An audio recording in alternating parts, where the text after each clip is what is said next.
और चलिए बुलेटिन की शुरुआत करते हैं। बड़ी खबर लखनऊ से है। सरकारी पोर्टल पर निजी स्कूलों का गोलमाल सामने आया है। सरकारी पोर्टल पर खुद को बंद दिखा रहे हैं प्राइवेट स्कूल। गरीब बच्चों को पढ़ाने से बचने के लिए खुद को बंद दिखा दिया। राज्य बाल अधिकार संरक्षण आयोग ने जांच के आदेश दे दिए हैं। अपर मुख्य सचिव बेसिक शिक्षा को जांच के निर्देश दिए गए हैं। आयोग ने 1 हफ्ते के भीतर रिपोर्ट देने को कहा है, लेकिन सवाल यह है कि पोर्टल पर ये स्कूल जब बच्चों को अब बंद दिखा रहे हैं ताकि गरीब बच्चों को पढ़ाना ना पड़े, तो फिर क्या इन पर सख्त कार्रवाई होगी? सरकारी पोर्टल पर निजी स्कूलों का गोलमाल सामने आया, लेकिन सवाल यह भी है कि क्या विभागीय मदद भी इन्हें इस गोलमाल को करने में मिली? आरटीई अधिनियम के तहत गरीब बच्चों को दाखिला दिया जाता है, ये पढ़ाना आवश्यक है, राइट टू एजुकेशन बनाया गया था। आरटीई पोर्टल पर लखनऊ की 2053 विद्यालयों का ब्यौरा है, जिसमें से शहरी क्षेत्र के 1692 में से 220 निजी स्कूल खुद को बंद दिखा रहे हैं, यानी कि चल ही नहीं रहे हैं। आगरा में 267, कानपुर नगर में 181, गोरखपुर में 142 स्कूल ऐसे हैं जो अपने आप को बंद दिखा रहे हैं। बरेली में 90, गौतम बुद्ध नगर में 81 निजी स्कूल खुद को बंद दिखा रहे हैं। और इसका मकसद ये है कि आरटीई के तहत जो गरीब बच्चे हैं उनको शिक्षा न देनी पड़े, क्योंकि ये जिम्मेदारी स्कूलों की। राइट टू एजुकेशन जो है वो बच्चों को ये हक देता है कि गरीब हैं उसके बावजूद उन्हें जो स्कूल है वो पढ़ाएंगे। राज्य बाल अधिकार संरक्षण आयोग ने जांच के आदेश दे दिए हैं। अपर मुख्य सचिव बेसिक शिक्षा को जांच के निर्देश दिए गए। आयोग ने 1 हफ्ते के भीतर रिपोर्ट देने को कहा है। तो आप देखिए, बड़े बड़े नाम, लेकिन दर्शन और दिल कितने छोटे हैं इनके, कि जो आरटीई के तहत गरीब बच्चों का दाखिला होता है वो दाखिला ना देना पड़े, इसके लिए इन्होंने सरकारी पोर्टल में अपने विद्यालयों को बंद दिखा दिया। अब सवाल यह है कि क्या इनकी मुराद प्रशासन पूरी करेगा कि अगर ये खुद को बंद दिखा रहे हैं तो स्कूल बंद ही कर दिए जाएं, क्योंकि ये केवल कानून का उल्लंघन नहीं, बच्चों के भविष्य के साथ भी ऐसे स्कूल खेल रहे हैं। सरकारी पोर्टल पर निजी स्कूलों का गोलमाल सामने आया और इनकी संख्या बहुत बड़ी है, और यही वजह है कि बाल अधिकार संरक्षण आयोग ने जांच के आदेश दे दिए हैं। आरटीई पोर्टल पर लखनऊ के 2053 विद्यालयों का ब्यौरा है। शैलेश हमारे साथ जुड़ गए। शैलेश, ये जो विद्यालय हैं खुद को बंद दिखा रहे थे, लेकिन क्या केवल विद्यालयों की तरफ से ये संभव है या फिर विभागीय मदद भी इन्हें मिली तब ऐसा हो पा रहा है? देखिए, जो पोर्टल पर जानकारी होती है वो विभाग की जिम्मेदारी है कि किसी भी जिम्मेदारी को वेरीफाई करे कि अगर कोई स्कूल ये दे रहा है जानकारी कि वो बंद है और उसके बाद वो खुला चल रहा है, तो ये विभागीय लापरवाही भी है बहुत बड़ी, और इसी वजह से हो रही है। देखिए, कोई नया मामला नहीं है, लेकिन इस साल इस पूरे मामले को बाल अधिकार संरक्षण आयोग ने संज्ञान लेकर अपर मुख्य सचिव गृह से जवाब तलब किया, उनसे जांच की मांगी और ये भी निर्देश दिए हैं कि वो ऐसे सभी स्कूल जो अपने आप को बंद दिखा रहे हैं पोर्टल पर, उनकी पूरा स्थलीय निरीक्षण कराएं और देखें कि क्या वो वाकई में बंद है। और पोर्टल के माने देखिए, जिनकी तरफ से पत्र लिखा गया, जो सदस्य हैं आयोग की डॉक्टर शुचिता चतुर्वेदी, उनसे हमारी फोन पर बात हुई तो उन्होंने कुछ ऐसे स्कूलों के नाम बताए। उन्होंने, जो बहुत बड़ी चेन है, जो बहुत बड़े स्कूल है, कहा कि वो भी अपने आप को बंद दिखा रहे हैं। तो साफ जाहिर है कि इन गरीब बच्चों का एडमिशन लेने से बचने के लिए ये स्कूल ऐसा कर रहे हैं। और अब तक की तो सूची देखिए, जो आयोग की सदस्य ने अपने स्तर पर सबसे पहले जब शिकायतें आई तो ट्रेस करना शुरू किया पोर्टल के माध्यम से, तो लखनऊ के जो नगर क्षेत्र में 1600 से अधिक स्कूल है उनमें 220 स्कूल करीब ऐसे मिले उन्हें जिन्होंने अपने आप। तो क्या शैलेश, जो कार्रवाई करने की बात कही जा रही, जांच कही जा रही है, जो स्कूलों की मुरादें हैं कि हम बंद चल रहे हैं, क्या ये मुराद पूरी भी हो सकती है एक्शन के तहत? निश्चित रूप से इस पूरे मामले में अब विभाग की जिम्मेदारी बनती है कि वो देखे और सुनिश्चित कराए, क्योंकि आरटीई एक्ट जो है वो केंद्र का है और निश्चित रूप से इसमें गरीब बच्चों को दाखिला मिलना चाहिए। किसी भी निजी स्कूल में 25% सीटें जो होती हैं, बिल्कुल। और अब देखने वाली बात होगी कि इस पर कार्रवाई क्या होती है, या फिर बड़े स्कूलों का रसूख कई बार प्रदेश में देखा गया है, वो रसूख काम आ जाएगा। शुक्रिया शैलेश आपका जानकारी और अपडेट्स को देने के लिए। मिशन 2024 के लिए अगस्त से शुरू होगा पीएम मोदी का यूपी दौरा। पीएम नरेंद्र मोदी अगस्त से हर महीने यूपी के दौरे पर होंगे। गृह मंत्री अमित शाह और भाजपा अध्यक्ष जेपी नड्डा भी दौरे पर रहेंगे। अगस्त महीने से परियोजना के उद्घाटन और शिलान्यास शुरू होंगे। लोकसभा चुनाव में मिशन 80 को पूरा करने के लिए जुलाई अगस्त से यूपी के चुनावी मैदान में पीएम मोदी उतरेंगे। विभिन्न कार्यक्रमों के जरिए पश्चिम से पूरब और अवध से बुंदेलखंड के जिलों तक पहुंचेंगे। संगठनात्मक कार्यक्रमों को लेकर चुनावी रणनीति बनाएंगे। पीएम मोदी के नेतृत्व में केंद्र सरकार का 9 साल का कार्यकाल 30 मई को पूरा हो रहा है। इस मौके पर पीएम मोदी, गृह मंत्री अमित शाह, रक्षा मंत्री राजनाथ सिंह, परिवहन मंत्री नितिन गडकरी और पार्टी के राष्ट्रीय अध्यक्ष जेपी नड्डा की रैलियों की तैयारी है। सपा और बसपा के कब्जे वाली 14 लोकसभा सीटों में अमित शाह और जेपी नड्डा के कार्यक्रम कराए जाएंगे। दोनों लोग चुनाव के मद्देनजर संगठनों से जुड़े अभियानों, दलितों और पिछड़ों के बीच पकड़ मजबूत करने, प्रचार, चुनाव प्रबंधन, छोटे दलों का समर्थन हासिल करने समेत अन्य कार्यक्रमों का रोडमैप तैयार करेंगे। और चलिए अब आपको कुछ महत्वपूर्ण चीजें दिखा देते हैं। यूपी में भाजपा का अगस्त अभियान क्या है। 2024 लोकसभा चुनाव में 80 सीटों पर जीतने का प्लान है। 2019 में हारी 14 सीटों पर जीत कैसे होगी, इसके लिए विशेष मंथन चल रहा है, विशेष कार्य योजना है। राजनीतिक समीकरण में संभावित प्रत्याशियों की तलाश अभी से शुरू होगी, वक्त बहुत ज्यादा नहीं है। अब अमित शाह और जेपी नड्डा की देखरेख में चुनावी सर्वे किए जाएंगे और ये सर्वे स्थानीय जनमत को लेकर भी होते हैं, प्रत्याशियों के परफॉर्मेंस को भी लेकर होते हैं। यूपी में कब कब पीएम मोदी का कार्यक्रम है, हम बताते हैं आपको। जून जुलाई में दिल्ली मेरठ रैपिड रेल का उद्घाटन प्रधानमंत्री नरेंद्र मोदी कर सकते हैं। अगस्त सितंबर में ग्राउंड ब्रेकिंग सेरेमनी में शामिल होंगे। ग्लोबल इन्वेस्टर समिट के पहले ग्राउंड ब्रेकिंग सेरेमनी में शामिल होंगे और आगरा में मेट्रो ट्रेन लोकार्पण कार्यक्रम में भी शामिल हो सकते हैं। अयोध्या में प्रभु श्री राम इंटरनेशनल हवाई अड्डे का लोकार्पण का जो कार्यक्रम, उसमें प्रधानमंत्री मोदी आ सकते हैं। गौतम बुद्ध नगर के जेवर में नोएडा इंटरनेशनल एयरपोर्ट का भी लोकार्पण होना है, उसमें प्रधानमंत्री आएंगे। जनवरी में श्री राम जन्मभूमि पर बन रहे रामलला मंदिर में पूजा की शुरुआत होने जा रही है। प्रथम तल लगभग तैयार है, यहाँ पर भगवान को विराजमान किया जाएगा और पीएम मोदी रामलला मंदिर में पूजा की शुरुआत कर सकते हैं। तो ये पूरा संभावित कार्यक्रम है कि इसमें प्रधानमंत्री आ सकते हैं। इसके अलावा ये लिस्ट और भी लंबी हो सकती है। लोकसभा चुनाव को लेकर भाजपा की बैठक कल से शुरू होगी। भाजपा की बैठकों का दौर आज भाजपा तैयार करेगी और बैठकों की रूपरेखा 3 दिन में होगी। यूपी भाजपा की क्षेत्रीय बैठक, प्रदेश अध्यक्ष सहित बड़े नेता शामिल होंगे। महासंपर्क अभियान को लेकर रणनीति बनेगी। देखिए, निकाय चुनाव पूरा हुआ और फुल फ्लेज जो भारतीय जनता पार्टी है वो लोकसभा चुनाव में जुट गई है और बहुत ज्यादा वक्त नहीं है। मई आधा निकल गया, जून जुलाई अगस्त सितंबर अक्टूबर और नवंबर ज्यादा से ज्यादा इतना ही खिंचेगा। उसके बाद आचार संहिता लगेगी, यानी कि मुश्किल से 5 से 6 महीने बचे हुए हैं और इसीलिए अब भारतीय जनता पार्टी पूरी तरीके से चुनाव की तैयारियों में, जनसंपर्क अभियान की रणनीतियों को बनाने में लग गई है।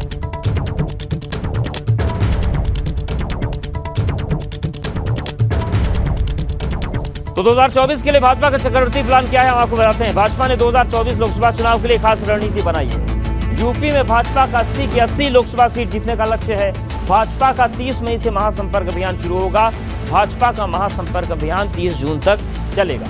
भाजपा सांसद वोटर से संपर्क और संवाद करेंगे, जनता को भाजपा मोदी सरकार की उपलब्धियां बताएंगे। भाजपा का लाभार्थी वोट बैंक पर खास नजर है। जो लाभार्थी रहे हैं पसमानदा और दलित वोटर्स पर भाजपा का फोकस है और पीएम मोदी के अगले महीने कई रैलियां हो सकती हैं। तो चक्रवर्ती प्लान है। किस पार्टी के कितने उम्मीदवारों की जमानत जब्त हुई, ये भी हम आपको बता देते हैं। देखिए, भाजपा के कुल 10,814 उम्मीदवार मैदान में थे और 3706 की जमानत जब्त हुई। सपा के कुल 5,232 उम्मीदवार थे, जिसमें से 2544 की जमानत जब्त हुई। बसपा के कुल 3785 उम्मीदवार मैदान में थे, 2431 की जमानत जब्त हुई है और कांग्रेस के कुल 2,994 उम्मीदवारों में से 2345 की जमानत जब्त हो गई। आम आदमी पार्टी के कुल 2445 उम्मीदवार में 2155 की जमानत जब्त हुई। AIMIM के कुल 712 उम्मीदवार में 527 की जमानत जब्त हुई। ये हम आपको अभी रिसेंट चुनाव का आंकड़ा बता रहे हैं और ये आंकड़े ये जमीनी स्थिति को तय करने में काफी अहम साबित होंगे कि आखिर जमानत जब्त हुई तो उस क्षेत्र में क्या समस्याएं थी, जनता के मन में क्या सवाल थे और इन्हीं तमाम आंकड़ों के मद्देनजर लोकसभा की रणनीतियां बनाई जाएंगी। प्रयागराज में महाकुंभ की तैयारियां अभी से शुरू हैं। तीर्थयात्रा प्रयाग में 1.5 साल बाद महाकुंभ का आयोजन होगा। इस भव्य आयोजन को देखते हुए प्रयागराज को दुल्हन की तरह भी सजाया जा रहा है। करीब 40 करोड़ श्रद्धालुओं के स्वागत की तैयारी चल रही है।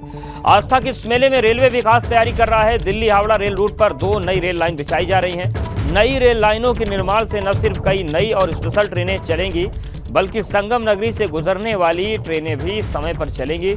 नई रेल लाइन का काम शहर के निरंजन सिनेमा हॉल के पास डाट के पुल के पास किया जा रहा है। दिल्ली से हावड़ा, फैजाबाद, वाराणसी और लखनऊ के रास्तों पर अब तक यहां सिर्फ 5 लाइनें थीं, लेकिन अब रेल लाइनों की संख्या बढ़कर 7 हो जाएगी। हालांकि 2 नई रेल लाइन बिछाने के लिए रेलवे ने पुराने और नए शहर को जोड़ने वाले सबसे प्रमुख रास्ते को 100 दिनों के लिए बंद कर दिया है। रास्ता बंद होने से शहर में हाहाकार के हालात बन गए हैं, क्योंकि प्रमुख मार्ग है। संगम नगरी प्रयागराज में 1.5 साल बाद महाकुंभ का आयोजन होना है। इस महाकुंभ में देश दुनिया से तकरीबन 40 करोड़ श्रद्धालुओं के आने की उम्मीद जताई जा रही है। सरकार के स्तर पर इस महाकुंभ को लेकर बड़ी तैयारियां की जा रही हैं। रेलवे भी अपनी तरफ से तैयारियां कर रहा है। तमाम स्पेशल ट्रेन चलाए जाने की योजना है। इसके साथ साथ ट्रेनों का जो फेरे होते हैं, फेरे बढ़ाए जाएंगे। पंक्चुअलिटी पर खास फोकस किया जा रहा है। इसी कड़ी में जो रेल महकमा है वो प्रयागराज रेलवे स्टेशन की तरफ जो जाने वाला रास्ता है, निरंजन डाट पुल जिसे कहा जाता है, यहाँ पर अभी तक रेलवे में की जो लाइनें थी वो 5 लाइनें थी, लेकिन यहाँ पर अब लाइनों की संख्या बढ़ाई जा रही है। जो रेलवे लाइन है उसे 5 से बढ़ाकर 7 किया जा रहा है। ऐसा इसलिए किया जा रहा है ताकि जो स्पेशल ट्रेनें चलाई जाएं उन्हें पर्याप्त जगह मिल सके। इसके साथ साथ ट्रेनों की लेट लतीफ़ी ना होने पाए, ट्रेनें टाइम पर चल सकें। इसके लिए रेलवे ने इस निरंजन पुल पर 100 दिनों का मेगा ब्लॉक लिया है और इस वक्त हम उसी पुल पर मौजूद हैं, जहाँ आप देख सकते हैं कि दोनों तरफ के जो रास्ते हैं, इन रास्तों को इस तरीके से बंद कर दिया गया है। युद्ध स्तर पर काम किया जा रहा है। तमाम काम यहाँ पर तकरीबन 6 विभाग साथ मिलकर के काम कर रहे हैं। हालांकि ये जो नीचे से सड़क जाती है, ये सड़क पुराने शहर और नए शहर को जोड़ती है। पूरे दिन यहाँ पर काफ़ी भीड़भाड़ होती है, खासा ट्रैफिक होता है। कई बार तो यहाँ जाम की नौबत आती है, लेकिन 100 दिनों के मेगा ब्लॉक की वजह से रास्ता बंद कर दिया गया है, जिसकी वजह से लोगों को खासी दिक्कतों का सामना करना पड़ रहा है। हालांकि रेलवे का कहना है कि ये एक बहुत बड़ा काम है और 100 दिनों तक लोगों को दिक्कतें ज़रूर झेलनी पड़ेंगी, लेकिन उसके बाद जब ये काम पूरा हो जाएगा तो उससे प्रयागराज के लोगों को काफ़ी फ़ायदा होगा। यहाँ तमाम नई ट्रेनों की सुविधाएँ मिलेंगी, स्पेशल ट्रेनें चलेंगी। इसके साथ साथ जो आए दिन जाम लगता था वो जाम नहीं लगेगा। इसके साथ साथ यहाँ से जो ट्रेनें गुजरती हैं उनकी जो पंक्चुअलिटी है वो पंक्चुअलिटी बढ़ जाएगी, समय पर ट्रेन आएंगी, लेट लतीफ़ी नहीं होगी। इसके अलावा जो सड़कें हैं, नीचे सड़क है, वो सड़क और बेहतर तरीके से बना दी जाएगी। यहाँ जो जलभराव होता था सड़क पर वो भी नहीं होने पाएगा। तो ये ज़रूर कहा जा सकता है कि शहर के लोगों को खासी दिक्कतों का सामना करना पड़ रहा है। अक्सर जाम की नौबत आ जा रही है, तमाम लोग फंस जा रहे हैं, लेकिन रेलवे का दावा है, अफसरों का दावा है कि ये 100 दिनों की दिक्कत है, लेकिन 100 दिनों के बाद जो लाभ होगा, जो फायदा होगा, वो बरसों बरस तक काम आएगा। कैमरामैन अनुराग द्विवेदी के साथ मोहम्मद मोइन, एबीपी गंगा, प्रयागराज।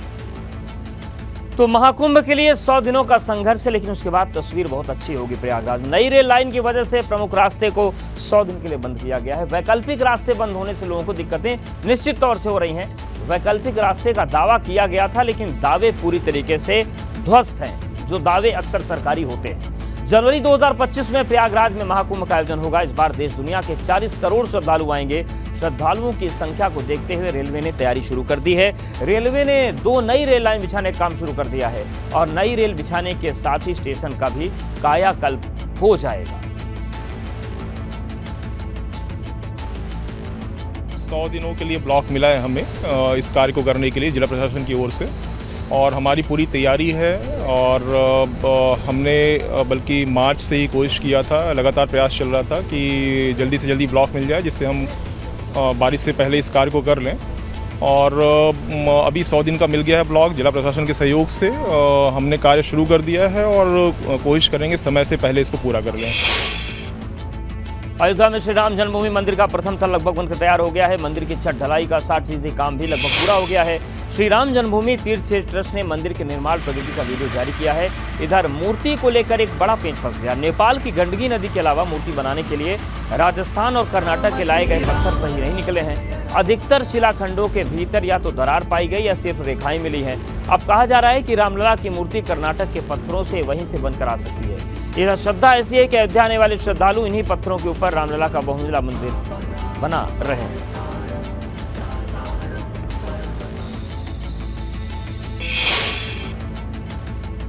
और अब बात करते हैं औरैया की, जहां पर नाबालिग दलित लड़की से रेप का मामला सामने आया है। खेत में शौच के लिए गई थी लड़की, रेप के बाद आरोपी फरार हो गए। लड़की के बयान पर पुलिस ने मुकदमा दर्ज कर लिया है। आरोपी की तलाश में पुलिस ने कई टीमें बना दी है। तो बड़ी खबर औरैया से है, जहां पर नाबालिग दलित लड़की से रेप की वारदात को अंजाम दिया गया। खेत में शौच के लिए गई थी, रेप के बाद आरोपी फरार हो गए। लड़की के बयान पर पुलिस ने मुकदमा दर्ज कर लिया है। आरोपी की तलाश के लिए पुलिस ने कई टीमें बना दी है। 16-17 साल के लड़के के साथ बुरा काम हुआ है और उसको पहले उठा करके ले जा खेत में पूरा काम किया गया। इस सूचना पे हम लोग पहले घटनास्थल का निरीक्षण, सीओ साहब, मैं, इंस्पेक्टर साहब, सब लोग निरीक्षण किए। वादी द्वारा उससे घटना संबंधित डायरी लिख कर दी जा रही है। मुलजिम की गिरफ्तारी की टीम गठित की गई है। यथाशीघ्र मुलजिम को गिरफ्तार कर लिया जाएगा। साथ ही साथ पीड़िता को मेडिकल के लिए भी नियमानुसार उसको कार्रवाई के लिए भेजा जा रहा है। और वहीं शाहजहांपुर के सरकारी जूनियर हाई स्कूल में यौन शोषण का आरोप लगा है। करीब 15 छात्राओं के यौन शोषण का आरोप है। मामला सामने आने के बाद आरोपी शिक्षक मोहम्मद अली गिरफ्तार हुआ है। स्कूल का प्रिंसिपल और महिला टीचर निलंबित कर दिए गए हैं। इससे पहले कल पुलिस ने जांच के दौरान स्कूल के वॉशरूम से कुछ आपत्तिजनक चीजें भी बरामद की थी। गिरफ्तारी हो गई है और 2 महिला टीचर्स पर भी कार्रवाई की गई है। तो शाहजहांपुर के सरकारी जूनियर स्कूल में यौन शोषण का आरोप लगा है। जूनियर हाई स्कूल है। करीब 15 छात्राओं के यौन शोषण का आरोप है। मामला सामने आने के बाद आरोपी शिक्षक मोहम्मद अली गिरफ्तार कर लिया गया है। स्कूल का प्रिंसिपल और महिला टीचर निलंबित किए गए हैं। तो मोहम्मद अली नाम का शिक्षक है और 15 बच्चियों के साथ यौन शोषण का आरोप इस पर लगा है और इसकी करतूतों को प्रश्रय देने के मामले में 2 महिला टीचर्स पर भी कार्रवाई हुई है। सरकारी जूनियर हाई स्कूल में यौन शोषण का आरोप है। कंप्यूटर का शिक्षक है ये। शाहजहांपुर के सरकारी स्कूल में यौन शोषण का आरोप लगा। करीब 15 लड़कियों का शोषण इसने किया। ये आरोप इस पर लगे हैं और इन सब जानकारियों के सामने आने के बाद आरोपी शिक्षक मोहम्मद अली गिरफ्तार कर लिया गया। स्कूल का प्रिंसिपल और महिला टीचर निलंबित की गई हैं। इससे पहले कल पुलिस ने जांच के दौरान स्कूल के वॉशरूम में कुछ आपत्तिजनक चीजें भी बरामद की। इसका जो मुख्य आरोपी है मोहम्मद अली, उसको गिरफ्तार कर लिया गया है और उसे जेल भेजा गया है। जो 2 अन्य अध्यापक जिन पर यह आरोप था कि उनके द्वारा इस संज्ञान में आने के बाद कोई कार्रवाई नहीं की गई, साजिया और अनिल कुमार, इनको निलंबित कर दिया गया है। जिलाधिकारी महोदय ने इसका संज्ञान लेते हुए और इसकी जांच विभागीय रूप से की जा रही है। बाकी विवेचनात्मक कार्रवाई बिल्कुल साइंटिफिक एविडेंसेस के साथ की जा रही है। ग्रेटर नोएडा विकास प्राधिकरण पर किसानों की महापंचायत हुई है। किसानों के मौलिक अधिकार और मांगों को प्रदर्शन हुआ। मांग पूरी होने तक किसानों की महापंचायत होती रहेगी। तो बड़ी खबर ग्रेटर नोएडा से है। ग्रेटर नोएडा विकास प्राधिकरण पर किसानों की महापंचायत हुई है और किसानों के मौलिक अधिकार और मांगों को लेकर प्रदर्शन किया जा रहा है और ये भी कहा जा रहा है कि मांग पूरी होने तक किसानों की महापंचायत यहीं पर डटी रहेगी। 2000 की संख्या में हमने आदमियों की लिस्ट बना ली है। आप जरूरत तो करो जेल भेजने की, हम जेल जाने के लिए तैयार। और बड़ी खबर मेरठ से, जहां पर शास्त्री नगर इलाके में डबल मर्डर सनसनी फैल गई। दंपति की गला रेतकर हत्या की गई। अज्ञात हमलावरों ने रात के वक्त वारदात को अंजाम दिया। मामले की तफ्तीश में पुलिस जुटी हुई है। तो बड़ी खबर मेरठ से है, जहां पर शास्त्री नगर इलाके में डबल मर्डर से सनसनी फैल गई। दंपति की गला रेतकर हत्या की गई। अज्ञात हमलावरों ने रात के वक्त वारदात को अंजाम दिया। मामले की तफ्तीश में पुलिस जुटी हुई है। देखिए, डबल मर्डर से जो इलाके में दहशत का माहौल है, पुलिस जांच कर रही है और यही वो दंपति हैं जिनकी गला रेतकर हत्या की गई है।